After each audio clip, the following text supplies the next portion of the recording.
Now, the rest of the story. Nobody liked Freddie.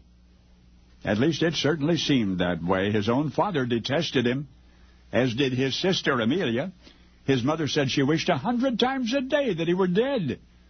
In fact, Freddie's mother once called him the greatest beast in the whole world. Nobody liked Freddie. Nobody who really knew him. His home was the merry old England of nearly 300 years ago. Freddie was good at merriment. He lived lavishly and paid for it with an allowance from his father. That allowance was enormous, 50,000 pounds a year. Enormous amount of money for early 18th century standards. And still Freddie protested that it was not enough for his purposes, meaning his parties. So he got an idea. He would marry a rich girl. Well, Freddie's father must have laughed.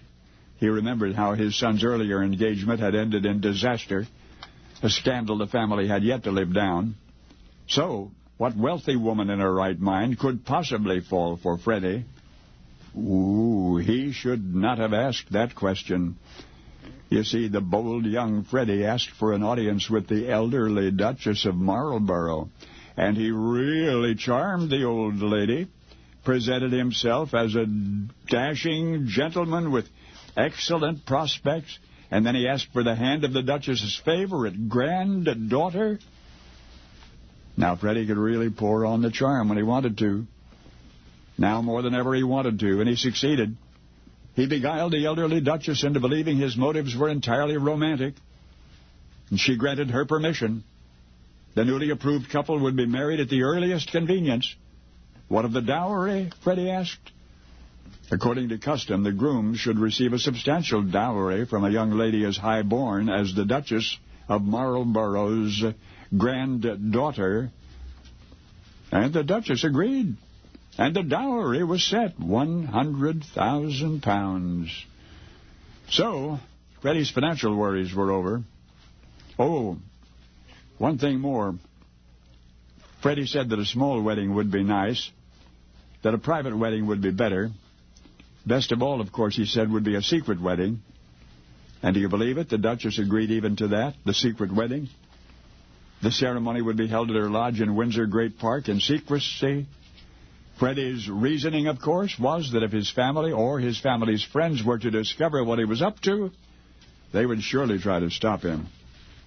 Well, they did, and they did.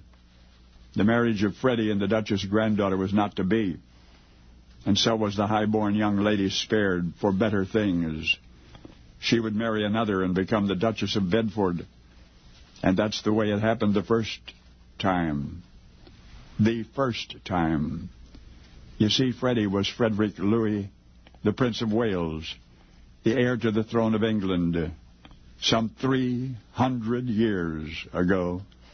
The favorite granddaughter of the Duchess of Marlborough, the beautiful young girl Frederick tried to marry for her money, the fiancé who got away, the Lady Diana Spencer. That's right, the First Lady Di. It was often said how lucky she was.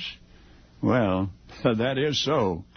Only, of course, now you know the rest of the story.